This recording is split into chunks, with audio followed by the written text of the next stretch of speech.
যে তাহলে এই হাদিসটি আমরা মানলে দেখা যায় তাহলে যে শয়তানের সাথে আল্লাহ যে প্রতিশ্রুতি দিয়েছেন ইলা ইয়াউমিল ওয়াক্তিল মালুম, আল্লাহ তাআলা প্রতিশ্রুতি ভঙ্গ করিয়া শয়তানকে কী করলো, রমজান মাসে বন্দী করলো। বছরে 1 মাসের বিরাট ব্যাপার, তো এইটা আল্লাহ কখনো করেননি। তা আল্লাহ কি করছেন, আল্লাহ আমাদেরকে বলছেন যে ওয়াইম্মা ইয়ানজাগান্নাকা শাইতানুন নাজগুন ফাস্তাইজ বিল্লাহি মিনাশ শাইতানির রাজিম। তোমাকে যখন শয়তান ওয়াসওয়াসা দেয় তখন তুমি আল্লাহর আশ্রয় কামনা করো, তুমি আউযু বিল্লাহ পড়ো, তোমাকে আমি আশ্রয় দেব। আসসালামু আলাইকুম। সম্মানিত সুধীমণ্ডলী, আমরা ধারাবাহিক তাফসীর করছিলাম, কিন্তু এই রমজান মাসের কারণে আমরা রমজানের সাথে সম্পৃক্ত কিছু বিষয় এগুলি আমরা আলোচনা করছিলাম এবং এগুলি আমাদের জন্য জরুরি। তো আজকেও রমজান মাসের বিষয়ের উপরে আমরা কিছু কথা আপনার সামনে পেশ করব ইনশাল্লাহ। রমজান মাসে শয়তানদেরকে শিকলে আবদ্ধ করে রাখা হয়, দোজখের দরজা বন্ধ করে দেওয়া হয়, জান্নাতের দরজা খোলা রাখা হয়। এইটার উপর আমরা কোরআনের সাথে এটা মিল করে আমরা এটা আলোচনা করব যে আল্লাহর কোরআন কি বলে এবং আমাদের কি বিশ্বাস করা উচিত এবং কি আমল করা উচিত। আমরা প্রথমে সূরা বানী ইসরাঈল থেকে আলোচনা করছি। দেখেন, বিসমিল্লাহির রহমানির রহিম। ওয়াইজ কুলনা লিল মালাইকাতি ইসজুদু লিআদামা ফাসাজাদু ইল্লা ইবলিসা।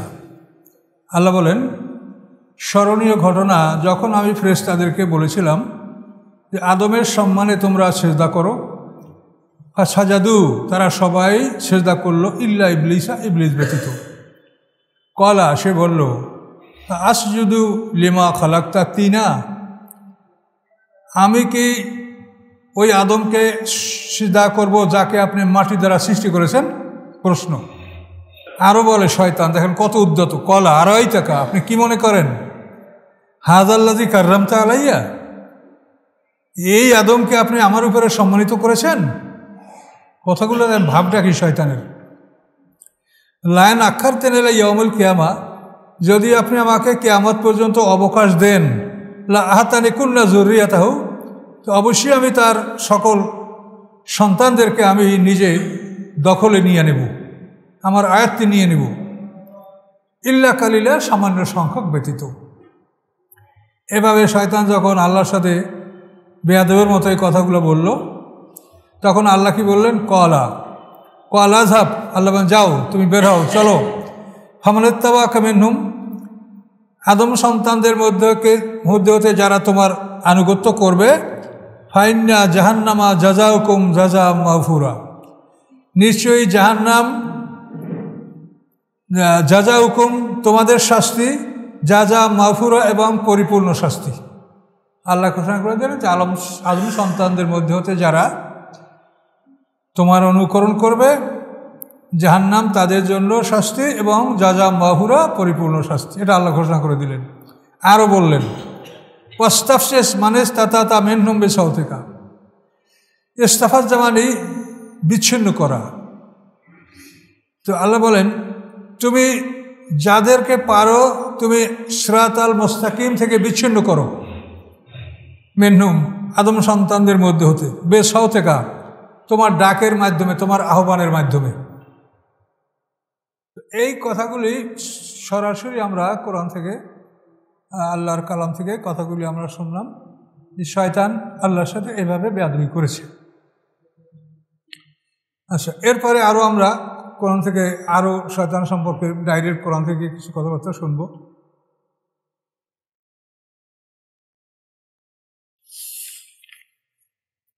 আমরা এই কাহিনীমূলক কথাগুলো বলি, সবাই হাজির হলে তখন ওই মাসলা মাসাইলটা তখন বলে দেবো ইনশাআল্লাহ। সূরা হিজরের মধ্যে দেখেন, এখানে আল্লাহ তাআলা কি বলছেন, 28 নম্বর আয়াত থেকে বলি।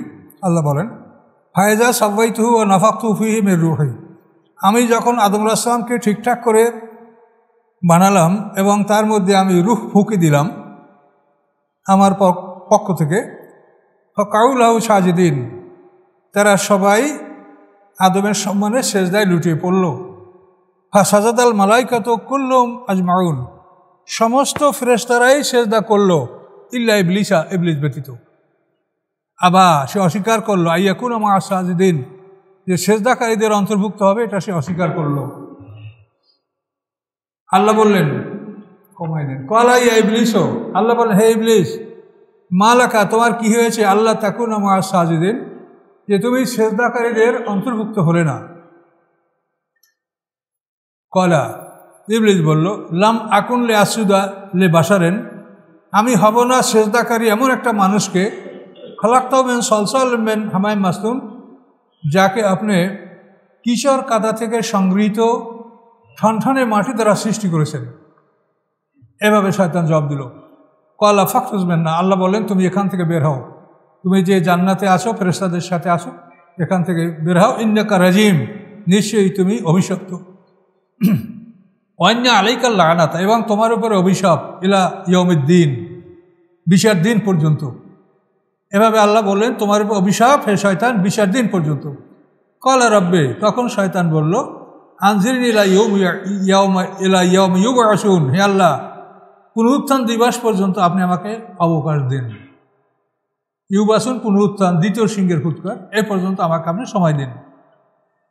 ক্বালা, আল্লাহ বললেন ইন্নাকা মিনাল মুনজারিন, তোমাকে অবকাশ দেওয়া হলো, অবকাশ প্রাপ্ত যারা তাদের অন্তর্ভুক্ত তুমি হলে, কিন্তু কোন পর্যন্ত, ইলা ইয়াউমিল ওয়াক্তিল মালুম, নির্ধারিত একটা দিনের নির্ধারিত সময় পর্যন্ত।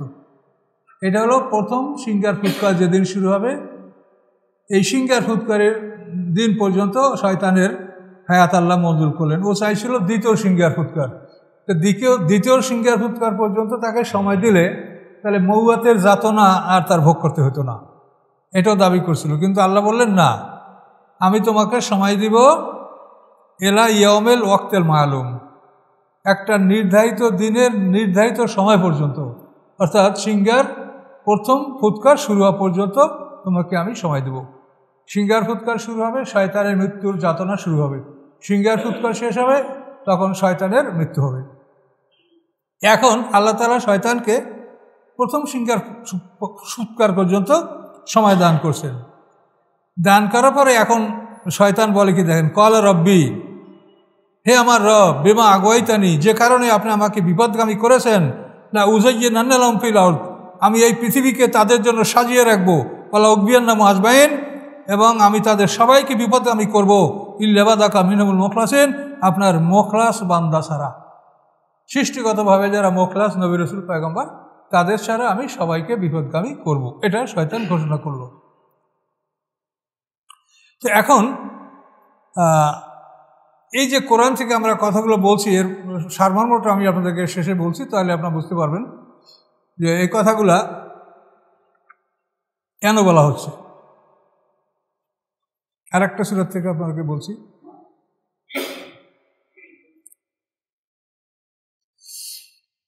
এখানে ওই একই কথা, আল্লাহ তাআলা আদমকে সিজদা না করার জন্য আল্লাহ তাআলা কি বলেন দেখেন। আল্লাহ বলেন, ক্বালা ইয়া ইবলিসু, হে ইবলিস, মা মানাকা আন তাসজুদা লিমা খালাকতু বিয়াদিয়া, তোমাকে কিসে মানা করলো যে আদমকে আমি আমার হাত দ্বারা তৈরি করেছি, সে আদমকে তুমি সিজদা করতে অস্বীকার করলে। আল্লাহর হাতের তৈরি 4টে জিনিস তাফসীর কাউকে বলেন। আল্লাহর আরশ, এটা আল্লাহর হাতের তৈরি। আল্লাহর কলম, যে কলম দ্বারা আল্লাহ লেখেন, এটা আল্লাহর হাতের তৈরি। এরপরে জান্নাতে আদম, এই বেহেশতখানা আল্লাহর হাতের তৈরি। আর আদম হয় এই 2টা মানুষ আল্লাহর হাতের তৈরি। এই জন্য আল্লাহ বলে লিমা খালাকতু বিয়াদিয়া, যে আদমকে আমি আমার হাত দ্বারা তৈরি করেছি, তুমি তাকে সিজদা করতে কেন অস্বীকার করলে? আস্তাকবারতা, তুমি কি অহংকার করছো? আমকুনতা মিনাল আলিন, না তুমি বড়দের অন্তর্ভুক্ত হয়ে গেছো, তুমি খুব বড়। ক্বালা আনা খায়রুম মিন্হু, ইবলিস বলল যে আমি আদমের চাইতে ভালো। কেন ভালো?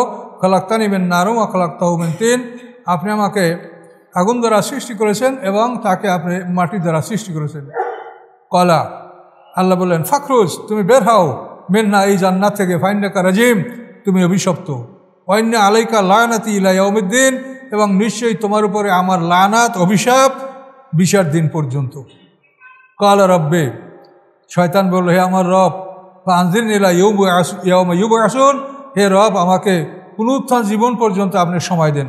কলা আল্লাহ বলেন ফাইন্নাকা মিনাল মুনজারিন, তোমাকে অবকাশ দেওয়া হলো ইলা ইয়াউমিল ওয়াক্তিল মালুম, নির্ধারিত দিনের নির্ধারিত সময় পর্যন্ত। নির্ধারিত দিনের নির্ধারিত সময় পর্যন্ত তোমাকে সময় দেওয়া হলো। শয়তান বলল কলা ফাবা ইজ্জাতিকা, হে আল্লাহ আপনার ইজ্জাতের কসম, সম্মানের কসম, লাউকবিয়ান্নাহুম আজমাইন, আমি তাদের সবাইকে বিপদগামী করব ইল্লা ইবাদাকা মিনহুল মুখলাসিন, আপনার খাঁটি বান্দারা ছাড়া। এখন এই যে তিনটা জায়গার থেকে বললাম, এরকম অনেক আরও আয়াত কোরআনে আছে।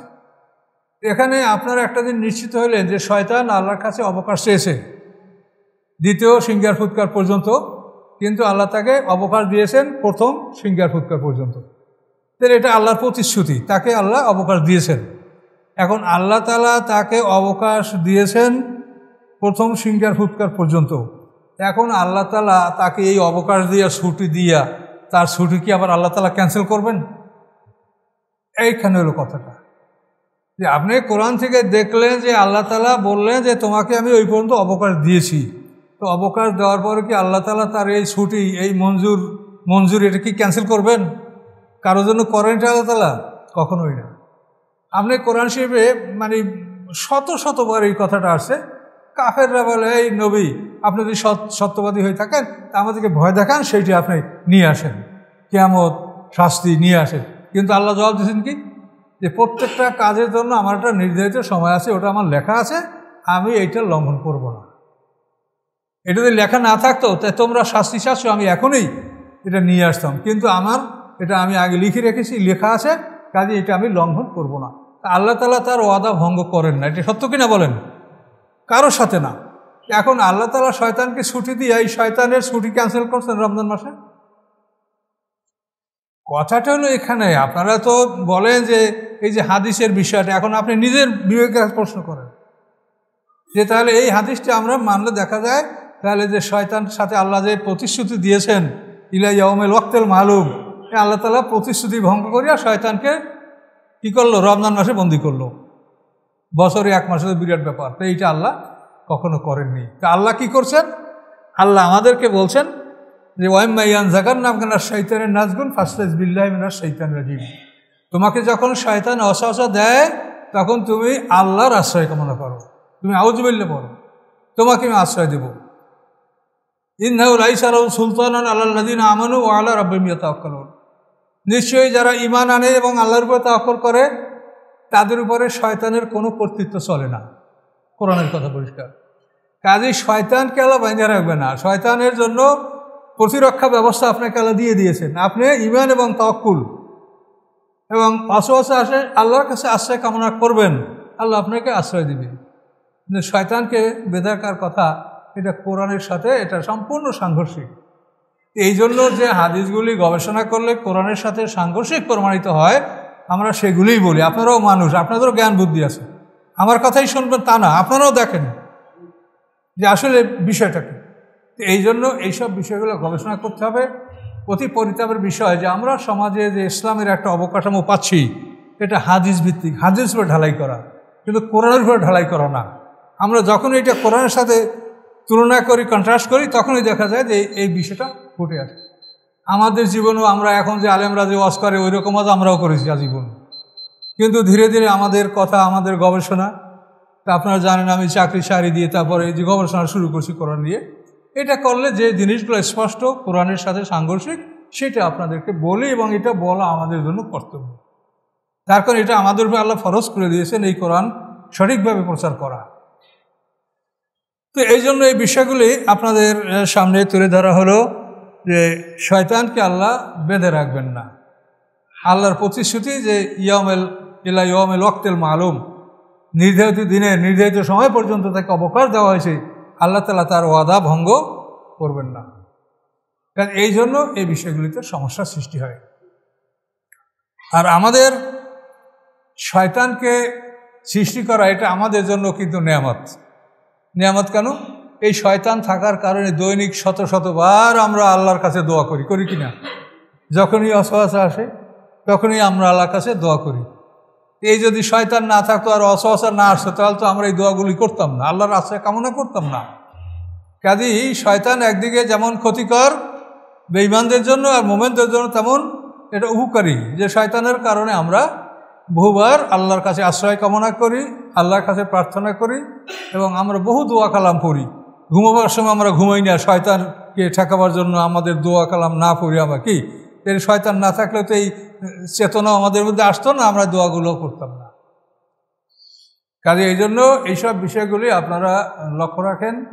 যে কথাগুলি বলা হয় এগুলি মানে কোরআনের সাথে মিলে না, এর কথা। বেহেশতের দরজা বন্ধ খোলা, এটা রমজান মাসে কি কাফের মৃত্যু হয় না, পাপের মৃত্যু হয় না, মুনাফিকের মৃত্যু হয় না? কারণ বেহেশতের দরজা খোলা আর কাফের দোজখের দরজা বন্ধ, এটা কীরকম কথা হলো বলেন? এটা কীভাবে আপনি মিলাবেন? সব মানুষ কি সমান?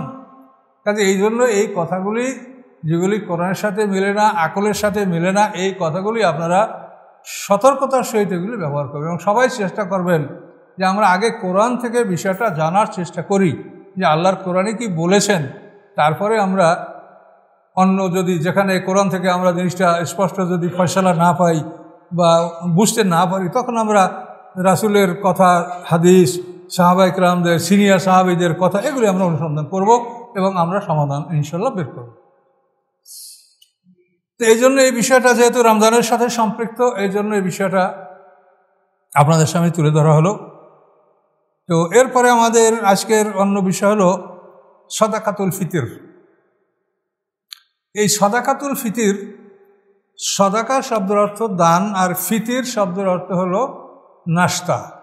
এই ইফতার, এই ইফতারও কিন্তু ওই নাস্তা, ফুতুর ওই মাদ্দা, ওই মূল ধাতু থেকে এই শব্দগুলো আসে।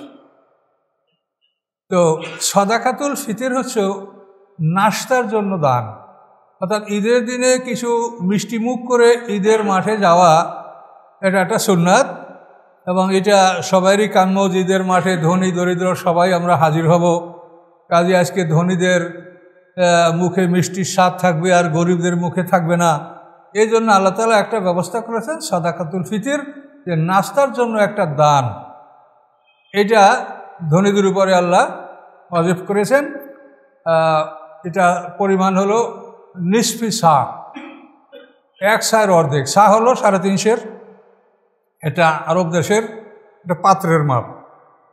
তো এইটা যদি আপনি খেজুর দেন তাহলে 1 সা, আর যদি গম, আটা, ছাতু, আঙ্গুর এগুলি দেন তাহলে নিসফে সা, অর্ধ সা আপনি দিবেন।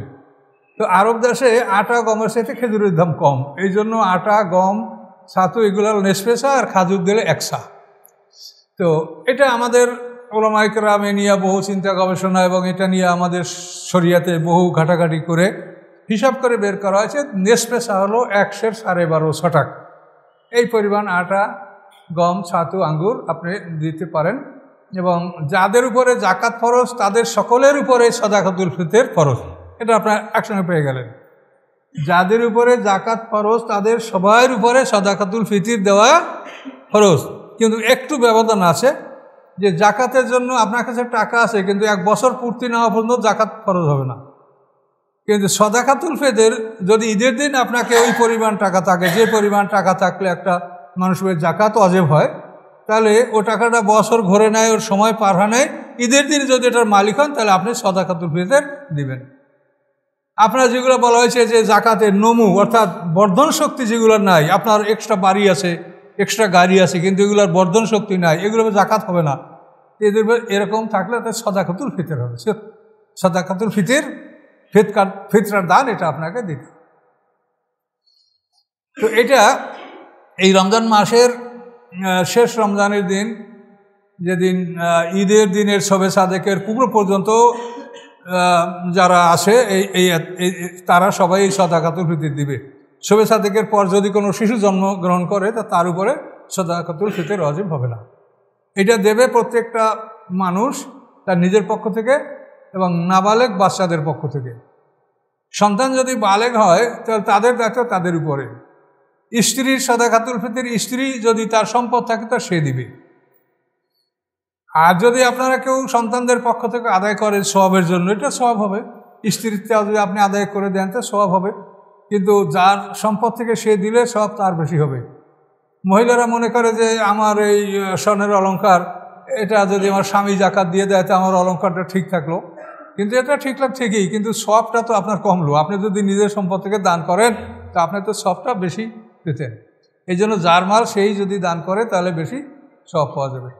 নারীদের বিষয়টা হলো যে নারীরা তার নিজের সম্পত্তির মালিক নিজে। আপনি স্ত্রীকে মহারণা দিবেন, এই মহারণাটা সম্পূর্ণ স্ত্রীর মালিক। এই টাকাটা কোরআন পাকে আল্লাহ এতটুকু বলছেন যে তারা যদি জ্ঞানহীন হয়, ওয়ালা তুতু সুফাহা আমওয়ালাকুম, আল্লাহ বলছেন নির্বোধদের কাছে তোমরা তোমাদের সম্পদ দিয়ে দিও না।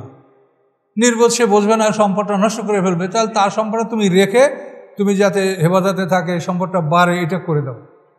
তো উচিত হলো আপনারা প্রশিক্ষণ নেবেন সমাজে, স্ত্রীর মোহর যেটাই থাক ওর দ্বারা আপনি তার জন্য এমন কিছু কিনে রাখেন যেটাই পরে অনেক মূল্য হবে। আমরা এই মানে আমাদের বিবাহ তো ধরেন মনে করেন কত বছর আগে, তো সেই সময় আমরা 5,000 টাকার মহারণায় তাদেরকে যে সম্পত্তি দিয়েছি তার এখন দেখা যায় যে 25 লক্ষ টাকার উপরে দাম হয়ে গেছে, কিন্তু ওই সময় ছিল মহারণা 5,000। আমরা শহরে একটা বাড়ি কিনছি, সেইখানে স্ত্রীদেরকেও শরিক রেখেছি যে মহারণায় তোমাদের, এটা বোঝার জন্য আপনাকে বলছি যে তোমাদের মহারণায় এটাও আমরা তোমাদের নামে ওইটুক অংশে যা আসে তাই। এখন দেখা গেছে যে সেই 5,000 টাকার জমিনে 25 লক্ষ টাকা বা তার সাথে বেশি তার সম্পদ এসে গেছে। তো আল্লাহ তাআলা এই কথা বলছেন যে তোমরা অবুঝদের সম্পদ তাদের হাতে তুলে দিও না, এটা তোমরা সংরক্ষণ করো। কারণ স্ত্রীর মহারণা যদি আপনি দেন তার সম্পদ হয়, সেটা পাবে কে? আপনার ছেলেমেয়েরাই তো পাবে। স্ত্রীর মহারণা দেওয়ার ব্যাপারে কেন টালবাহানা করা হয় সমাজে? এই মহারণাটার ব্যাপারটা আপনাদেরকে বুঝতে হবে, এটা আল্লাহর পক্ষ থেকে ফরজ। মহারণা আদায় না করলে, যখন কোনো মানুষ মহারণা আদায় না করে মারা যাবে, তখন তার সম্পত্তি মৃত্যুর পরে সম্পত্তি বন্টন করার সময় আসলে তার জেনে নিতে হবে যে এই পুরুষ তার স্ত্রীর মহারণা দিয়েছে কিনা। যদি না দিয়ে থাকে তাহলে তার সম্পত্তি বন্টন করার আগে মহারণা পরিমাণ অর্থ মানে ওই সময় তার 2,000 মহারণা ছিল, তা না, ওই 2,000 টাকা এখন কত লক্ষ টাকা হবে, এটা তার মহারণা। এটা পরিশোধ না করলে সে ঋণগ্রস্ত অবস্থায় তার মৃত্যু হলো। কাজে এই জন্য মহারণা স্ত্রীর অধিকার, এটা তার সম্পদ, এটা আপনি স্ত্রীকে দিবেন এবং স্ত্রীদেরকেও তারাও যাতে দান খয়রাত করে, এই জন্য তাদেরকে বুঝায় বলেন যে তোমার দান এটা আমি দিলে হবে, কিন্তু তুমি দিলে তোমার সব হবে। এই জন্য এই দান মানে মহারণা যেটা বলছি সাদাকাতুল ফিতর, যারটা সে যদি দেয় তো এটা ভালো, আর যদি আরেকজনের আদায় করে দেয়, ছেলেরা বড়, তাদের হয়তো সম্পদ নাই এবং তাদের অজেব মাল না থাকলে অজেব না, কিন্তু পিতা আদায় করলে আদায় করতে পারে। এভাবে সাদাকাতুল ফিতর আপনারা আদায় করবেন।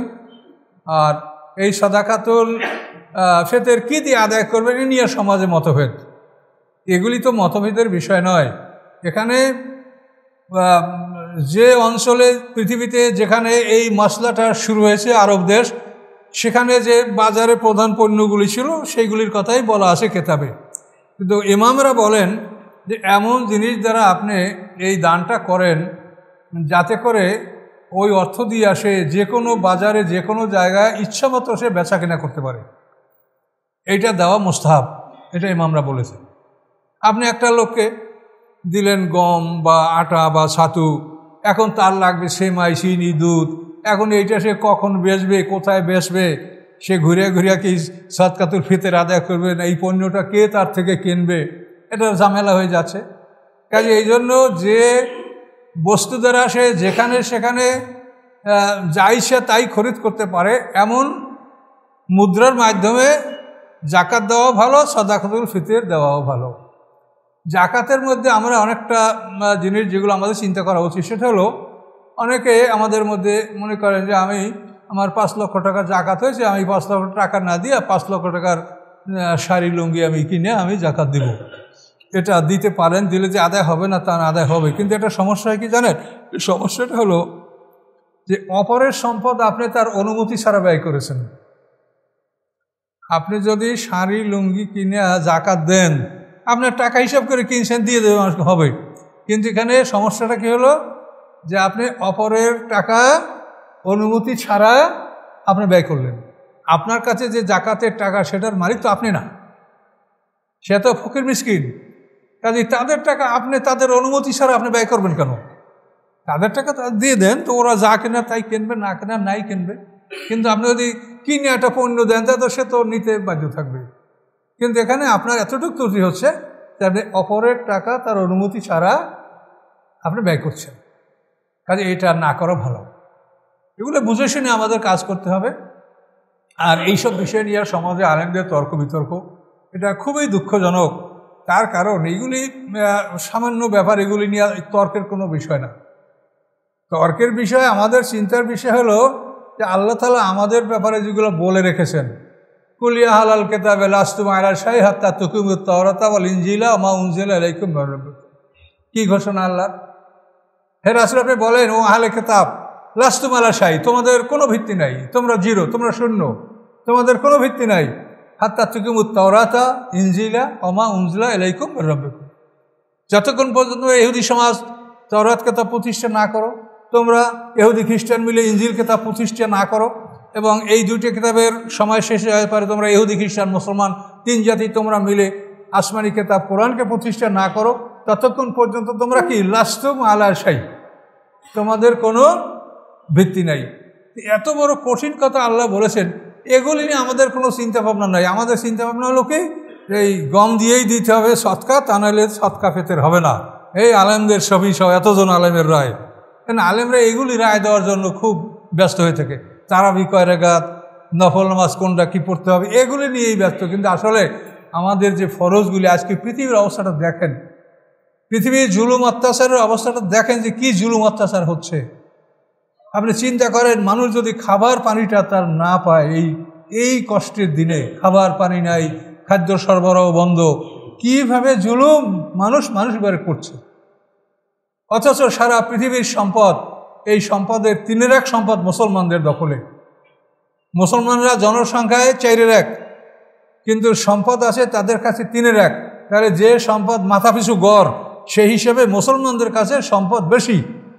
এই সম্পদ থাকা সত্ত্বেও মুসলমানরা কেন মার খাচ্ছে, মুসলমানদের উপরে কেন জুলুম অত্যাচার হচ্ছে, এজন্য মুসলমানরা কেন কোনো প্রতিকার করতে পারছে না, এই বিষয়গুলি আলেম ওলামাদেরকে চিন্তা করা উচিত।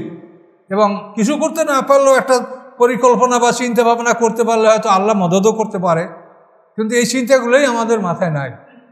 আমরা শুধু খুঁটিনাটি বিষয়, যেগুলি অতখানি চিন্তার বিষয় না, সেটা একবার বললেই হয়, হালকাভাবে এটা বলে দিলে যেটা এই বাস শেষ। এই বিষয়গুলি হলো অত্যন্ত ভয়ঙ্কর বিষয়, এবং এগুলি নিয়ে হাসরের ময়দানে আমাদের জান্নাত জাহান্নাম এগুলির উপর নির্ভর করবে। তুমি কি করেছো? তুমি সম্পদ ছিল দিয়ে কি করেছো তুমি বলো? তো এই জন্য এই সমস্ত বিষয়গুলি আপনারা চিন্তা করার চেষ্টা করেন। জান্নাতে খুব অল্প লোকই যাবে, বহু লোক জান্নাতে যাবে না, জান্নাতে যাওয়ার সংখ্যা কম। কাজেই আপনারা এগুলি চিন্তা ভাবনা করেন, এবং এই সব কিছুর মূলে হলো কোরআনের শিক্ষা থেকে আমরা দূরে। এই কোরআন শিক্ষার জন্য আপনারা এগিয়ে আসেন।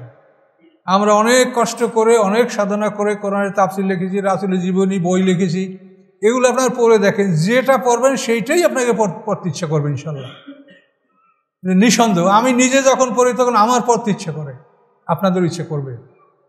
আপনারা এগুলো পড়ার চেষ্টা করেন, বাকি জীবনের সময়টা আল্লাহর পথে ব্যয় করেন। তো আমাদের এই সামনে আছে সাদাকাতুল ফিতর, আর একটা বিষয় আছে, সেটা হলো এতেকাফ। মসজিদে এতেকাফের ব্যাপারে কোরআন শরীফে উল্লেখ আছে। এতেকাফের কতগুলি বিধান কোরআনে দেওয়া আছে। ওয়ালা তুবাশিরুহুন্না ওয়া আনতুম আকিফুনা ফিল মাসাজিদ। রমজান মাসের রাতের বেলায় স্ত্রী ব্যবহার করা বৈধ, এটা আল্লাহ কোরআনে বলে দিয়েছেন। এবং স্ত্রী ব্যবহার করা বৈধ, অর্থাৎ যে সময় পর্যন্ত আপনার খানাপিনা বৈধ, তত সময় পর্যন্ত আপনার স্ত্রী ব্যবহার করাও বৈধ। এইটা যদি বোঝেন, তো আপনার নতুন মশলা জিজ্ঞাসা করা লাগে? কেউ জিজ্ঞাসা করে, সেহরি খাওয়ার পরে যদি স্বামী স্ত্রী একত্রিত হয় তাহলে কী হবে? আপনি থিওরিটা বোঝেন, যে সময় পর্যন্ত আপনার খানাপিনা বৈধ, সেই সময় পর্যন্ত আপনার সব কিছু বৈধ। তো এভাবে আপনি এই বিষয়গুলি বোঝেন। কিন্তু এতেকাফ সম্পর্কে আল্লাহ কোরআনে বলেছেন যে এতেকাফের সময় কিন্তু রাতের বেলায়ও স্ত্রী ব্যবহার করা বৈধ নয়। ওয়ালা তুবাশিরুহুন্না ওয়া আনতুম আকিফুনা ফিল মাসাজিদ। তোমরা মসজিদে যখন এতেকাফ করো, মানে মসজিদে অবস্থানরত হয়ে তোমরা আল্লাহর ইবাদত করো, সেখানে তোমরা রাতের বেলায়ও স্ত্রী ব্যবহার করবে না, এইটা একটা আলাদা, রোজা থেকে আলাদা আইন। তো ইতিকাফ করার জন্য শর্ত হলো রোজা রাখতে হবে। আপনি যদি রমজান মাস সারা ইতিকাফ করেন তাও তো করতে পারবেন, কিন্তু নফল রোজা রেখে মসজিদে অবস্থান করে আপনাকে ইতিকাফ করতে হবে। আর রমজান মাসে যেহেতু আপনি একটা রোজার মধ্যে আরেকটা রোজা থাকা যায় না, এটাকে বলা হয় ওয়াক্তে মিয়ার। এই মিয়ার আর মুমতাদ নিয়ে কিন্তু বিরাট ঝগড়া। মিয়ারে হক, নবী রসুলরা মিয়ারে হককে নবী রসুলরা সাহাবীরাও, সেই মিয়ার কথাটা কিন্তু একটা কঠিন কথা। মিয়ারটা বোঝাতে হলে আপনাদেরকে একটা এর সাথে একটা শব্দ, ওয়াক্তে মিয়ার, ওয়াক্তে মুমতাদ। মিয়ারের বিপরীত শব্দ হলো মুমতাদ, আলো অন্ধকার, দিবা রাত্রি। তো ওয়াক্তে মিয়ার হলো এই সময়কে বলা হয় যে এই সময়ের মধ্যে নির্ধারিত ইবাদত ছাড়া অন্য কিছু করা যায় না। যেমন রমজানের ওয়াক্তটা, এটা ওয়াক্তে মিয়ার। এই রমজানের সময় শবে সাদেক থেকে সূর্যাস্ত পর্যন্ত এই সময়ের মধ্যে আপনি শুধু একটা রোজাই রাখতে পারেন, এর মধ্যে আর কিছু করতে পারছেন না। আর জোহরের নামাজের ওয়াক্ত, এটা হলো ওয়াক্তে মুমতাদ। জোহরের নামাজের ওয়াক্তে আপনি জোহরের ফরজ নামাজ পড়তে পারেন, আগে কোনো কাজা থাকলে তা পড়তে পারেন, তারপর নফল নামাজ পড়ার ইচ্ছা করতে থাকলে তাও আপনি করতে পারেন। এই জোহরের নামাজের ওয়াক্তের মধ্যে আপনি জোহরের নামাজ ছাড়াও আরও অনেক ইবাদত করতে পারেন। কিন্তু রমজানের জন্য যে ওয়াক্তটা, এইটা রমজানের একটা রোজা রাখা ছাড়া এইখানে আর একটা রোজা রাখার সুযোগ নাই। এটাকে বলে মিয়ার। এটার মধ্যে আর কিছু ঢোকার সম্ভাবনা নাই। এই জন্য রমজানের সময়টা যেহেতু ওয়াক্তে মিয়ার, আর রমজানের মধ্যে আরেকটা রোজা রাখা সম্ভব না, এই জন্য ফরজ রোজা আপনি রাখছেন। এই রোজার সাথেই আপনি ইতিকাফ করলে আপনার ফরজ রোজাও আদায় হয়ে যাবে, আর সাথে সাথে ইতিকাফের যে নফল রোজা আপনার উপরে রাখা উচিত প্রয়োজন ছিল সেটাও এটার সাথে আদায় হয়ে যাবে, আপনি ইতিকাফ করতে পারেন। তো আল্লাহ রসুল সাধারণত 10 দিন ইতিকাফ করেছেন, কিন্তু ইন্তেকালের বছরে আল্লাহ রসুল বেশি ইতিকাফ করছেন। বর্ণনায় পাওয়া যায় যে ইন্তেকাল যে বছর রসুল করেছেন সে বছর রসুল 20 দিন ইতিকাফ করেছেন। এই ইতিকাফের সময় আপনি মসজিদে অবস্থান করবেন এবং আপনার নিয়মিত যেটা খাদ্য এখানে যদি কেউ সরবরাহ করা থাকে আপনি সেখান থেকে আপনাকে সরবরাহ দিবে। আর যদি সরবরাহ করার লোক না থাকে তো আপনি যেখানে খাবার আপনার সেখান থেকে আপনি খেয়েও আসতে পারেন, কোনো আজে বাজে কথা বলবেন না, খানা দানা শেষ করে আবার আপনি আপনার ঘরে আসবেন। এটা মসজিদের যে কোনো এক প্রান্তে যে মসজিদে জামাত হয়, সে মসজিদ জামে মসজিদ হোক অথবা জামে মসজিদ নাই হোক, যে মসজিদে জামাত হয় সেই মসজিদে আপনি ইতিকাফ করতে পারবেন। আর যে মসজিদে জামাত হয় না সেখানে আপনাকে ইতিকাফ করার অনুমতি দেওয়া হয়নি, এটা শরীয়তের বিধান। তো এই জন্য এই মসজিদে আপনি ইতিকাফ আপনি করতে পারেন সর্বনিম্ন 1 দিন, এবং উপরে কতদিন করবেন সেটা আপনার ব্যাপার। ইতিকাফের নিয়াত করলেই আপনি 1 দিন ইতিকাফ করা আপনাদের ফরজ হয়ে যাবে। নফল নামাজের নিয়াত করলেই আপনাকে 2 রাকাত আদায় করা ফরজ হয়ে যাবে, না হলে ওই 2 রাকাত কাজা করতে হবে। ইতিকাফের যদি নিয়াত করেন আপনি, মানে 24 ঘন্টা আপনাকে মসজিদে অবস্থান করতে হবে, তা নাহলে আপনি একটা অজেব তরকের আপনার গুনাহ হবে।